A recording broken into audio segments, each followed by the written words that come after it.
All right. Good afternoon, guys. Um, I've been battling the flu for a couple of days, so uh, don't mind me. But there's been a couple of thoughts that have been running through my mind.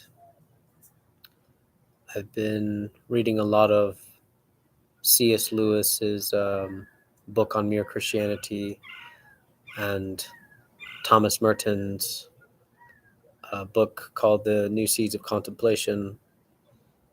And just to kind of briefly touch upon them in the sense of, why am I reading them?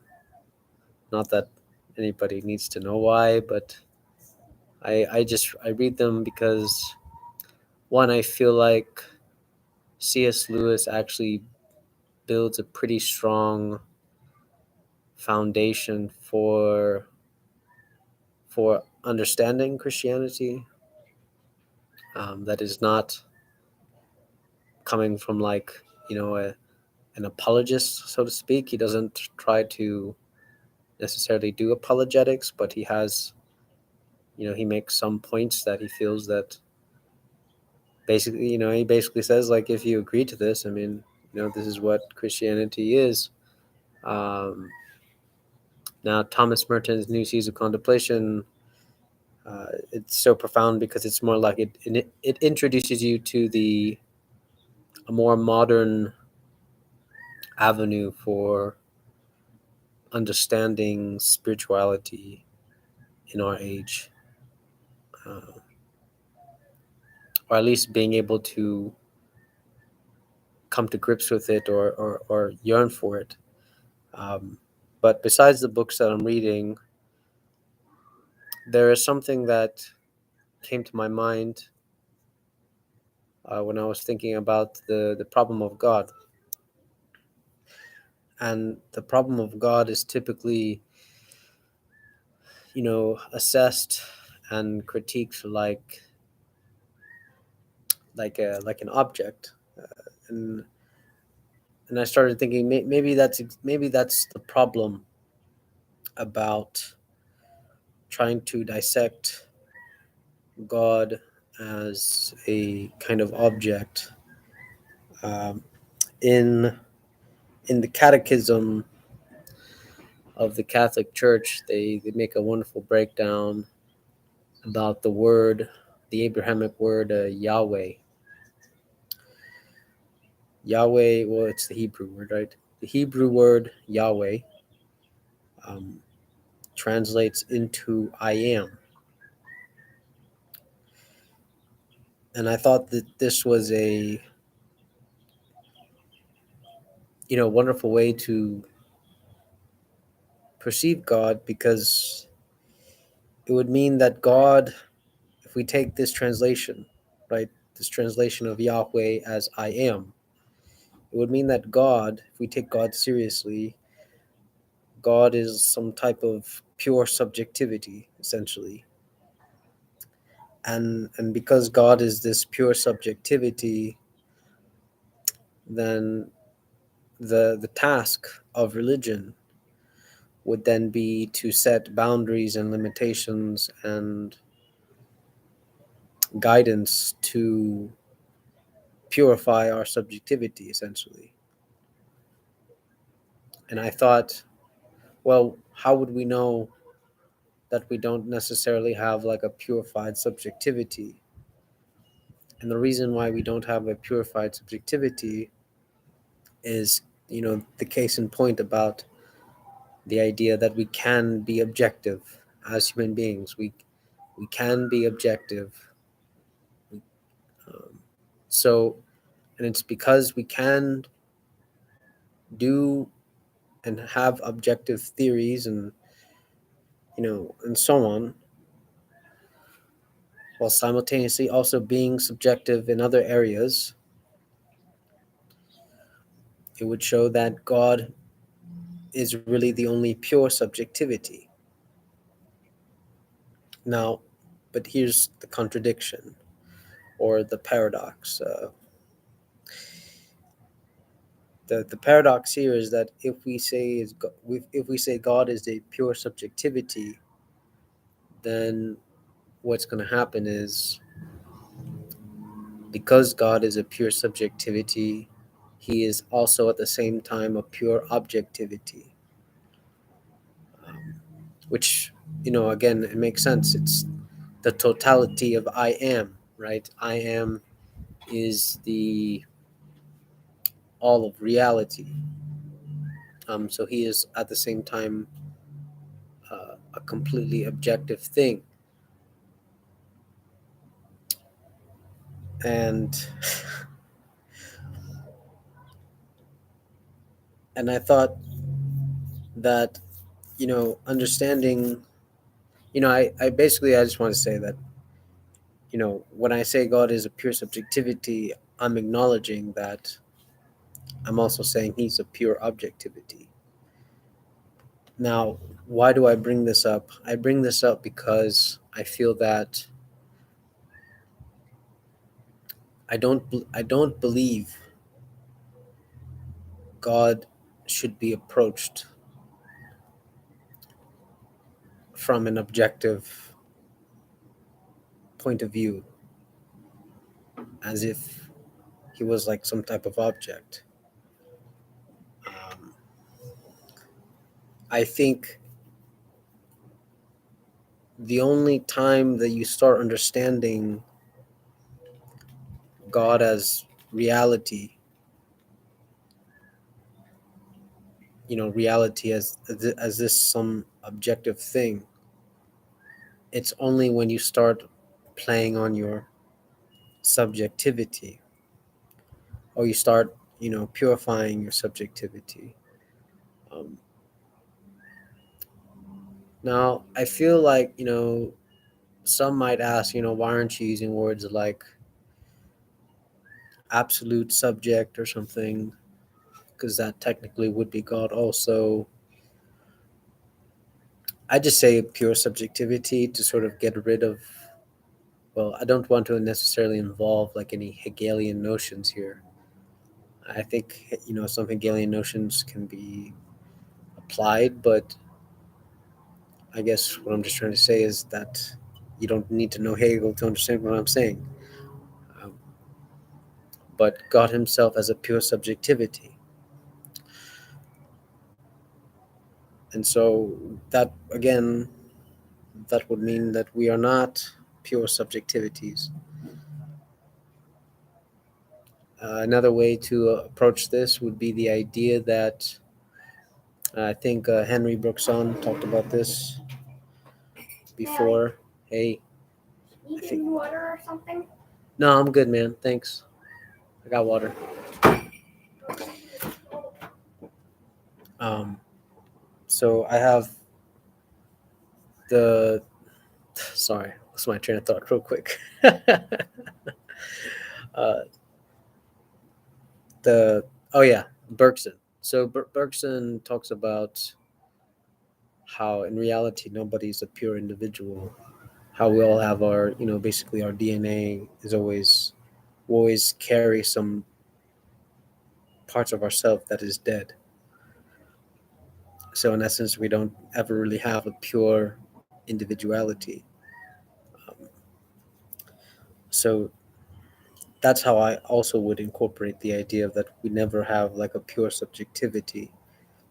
Um, you know, on a biological point of view, someone could say, well, you have some predispositions that encourage your taste buds and your smell and the things you like, and so on to some degree. So none of us have a pure subjectivity. But just because we don't have a pure subjectivity, and now when I talk about God as a pure subjectivity, doesn't necessarily mean that I am saying that you have to stop preferring chocolate or something to become a more pure subjectivity. um, I guess what I'm saying, as human beings, about trying to become a more pure subjectivity. It simply means by coming into communion with God. Um, or in a better way, it could be, in a very simple way, it's just understanding yourself, understanding your own subjectivity. Um, to know thyself, it's a very common statement. To know thyself is to know your Lord. Things like that. To know God is to know yourself, and vice versa.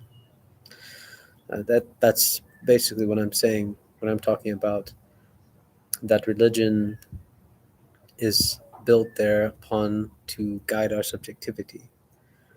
Um, and I noticed that in recent years, a lot of time has been spent on, dissecting God as an objective object.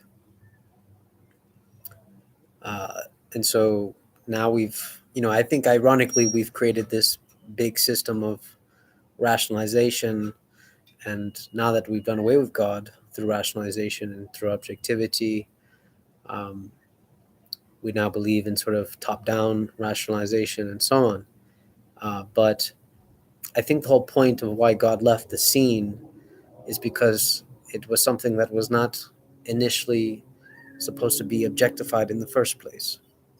It was never supposed to be objectified. And that's why I said that God must be a pure subjectivity. Um, and that's why our initial objectivity would fail on God. Um, the whole idea of like proving God and so on. And I've talked about how I feel about, people trying to prove God in sort of like these objective ways.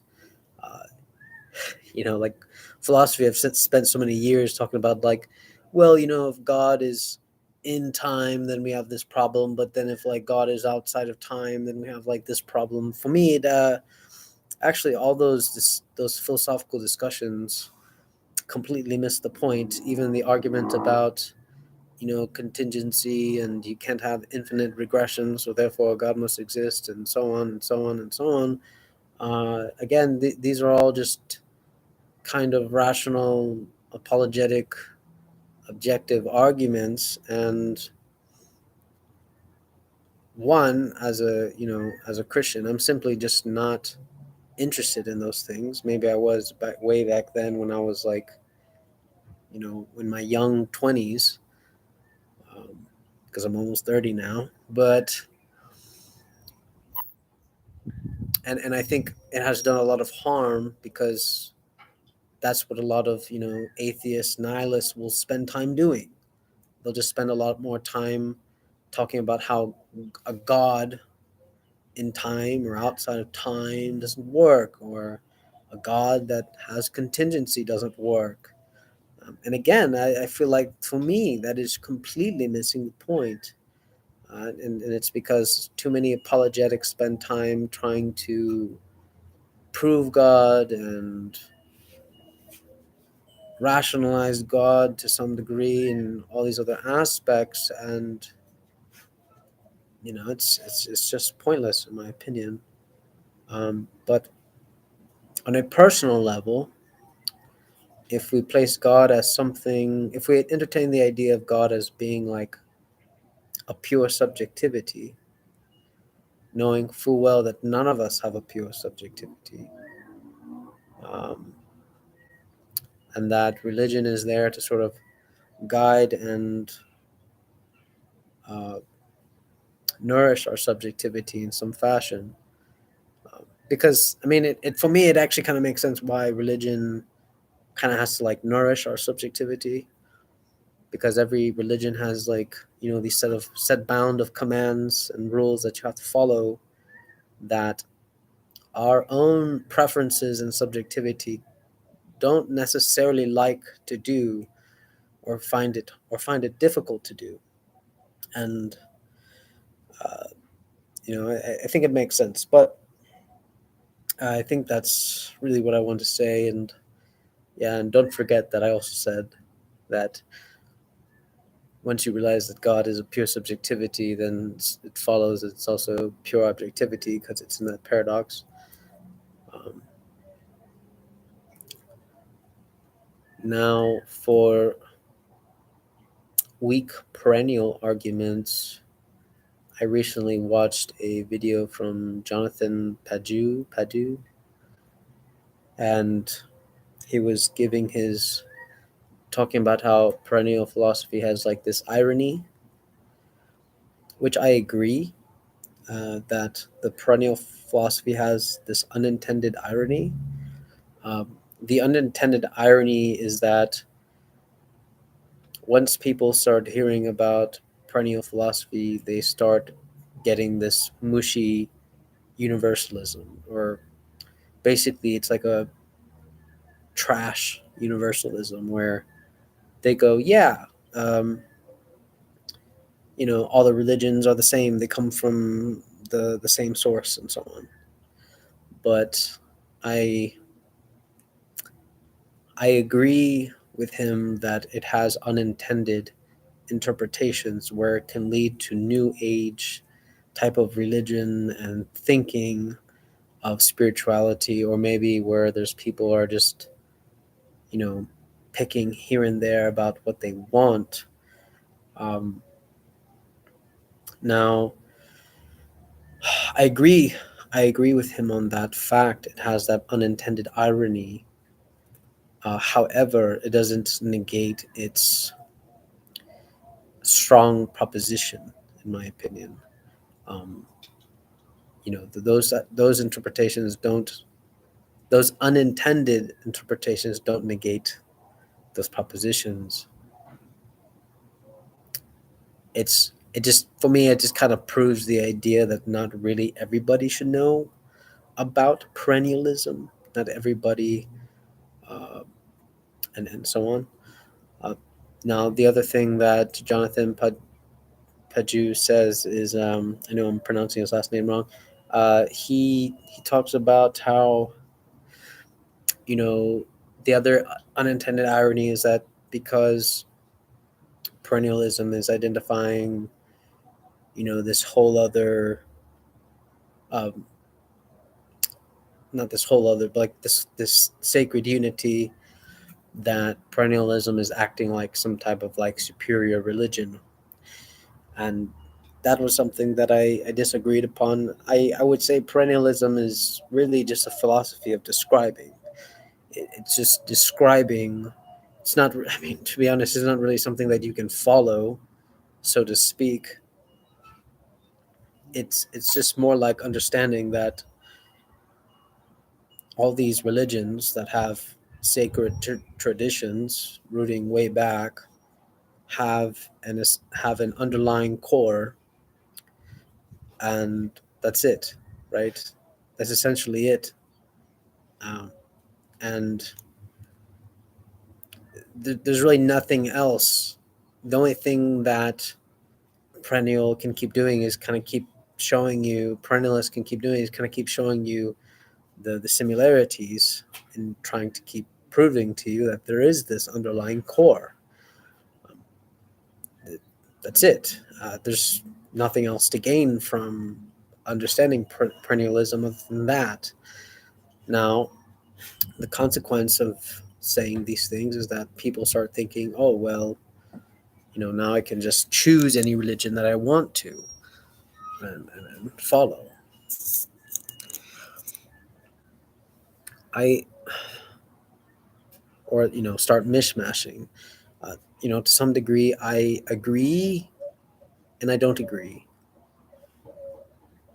And the reason why I say I kind of agree is that, I mean, yes, if you understand perennialism to the degree, it's like, yes, you can choose whichever religion suits you, but at the same time, in my opinion, your subjective choosing of the religion is not so apparent. Well, you're going to believe it's apparent, but it's not actually so.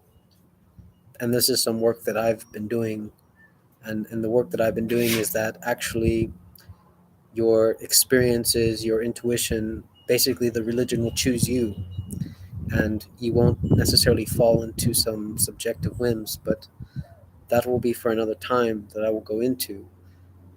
But other than that, I just wanted to talk and address about that. And there's a lot of work that I've been doing on perennialism, and how really I've been arguing it through difference itself, which apparently is the weak point of perennialism. So I figured, why not argue the weakest point and actually make it the strongest point of perennialism, which is a lot of my work. But it's not work that I've really seen anywhere else. Anyways, I hope you guys take care. All right, bye.